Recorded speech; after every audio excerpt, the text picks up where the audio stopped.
शाळा मुंडीपार ह्या ठिकाणी विद्यार्थी अशा प्रकारचे खाऊ आणतात आणि हे खाऊ खाल्ल्यामुळे त्यांच्यावर काय परिणाम होतो, ह्या पोलामध्ये कुठले घटक द्रव्य आहेत ते जर आपण खाल्ले तर त्याचा काय परिणाम होतो. आज एका विद्यार्थ्याने हा पोला, हा जो खाऊ आहे आपल्याकडे आणला आणि वास्तविकता आता सर याला जाळून पाहतील आणि याच्यामध्ये काय ते आपल्याला दिसेल. सर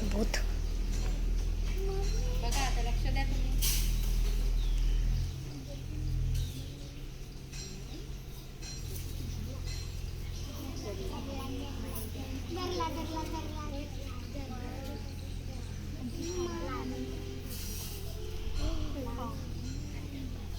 बघा प्लास्टिक काय आहे याच्यामध्ये, काय आहे, बघा कसा धूर निघतो याचा. बघा किती विषारू वायू हा आपल्या याच्यात जातो. आणि हा पूर्ण प्लास्टिक हा जर आपण खाल्ला आणि हा सर्व केला तर काय होईल, याचा परिणाम काय होईल. हा ना?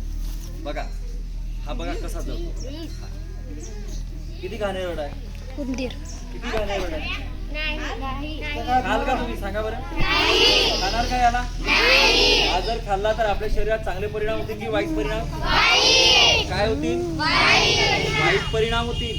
हा पूर्ण जो आहे ना, हा प्लास्टिक आपल्या शरीरामध्ये चिपकून जाईल आणि हा डायजेस्टिव्ह नाही आहे. आणि त्यामुळे अशासारखे जे पदार्थ आहेत ते विद्यार्थ्यांनी खाऊ नये. आणि पालकांना सुद्धा सूचना आहे की त्यांनी विद्यार्थ्यांकडे जर खाऊसाठी पैसे मागितले तर कृपया पालकांनी सुद्धा विद्यार्थ्यांना खाऊसाठी पैसे देऊ नये. त्यांना गरज असेल तर तेव्हाच पैसे द्या. उगीचच पैसे देऊन तुमचे पाल्य आपलं आरोग्य बिघडवतात आणि परत डॉक्टरकडे जाऊन ते पैसे सुद्धा खर्च करतात. आणि त्यामुळे पालकांना सुद्धा विनंती आहे की त्यांनी सुद्धा विद्यार्थ्यांकडे पैशाची जर मागणी केली तर पैसे देऊ नये.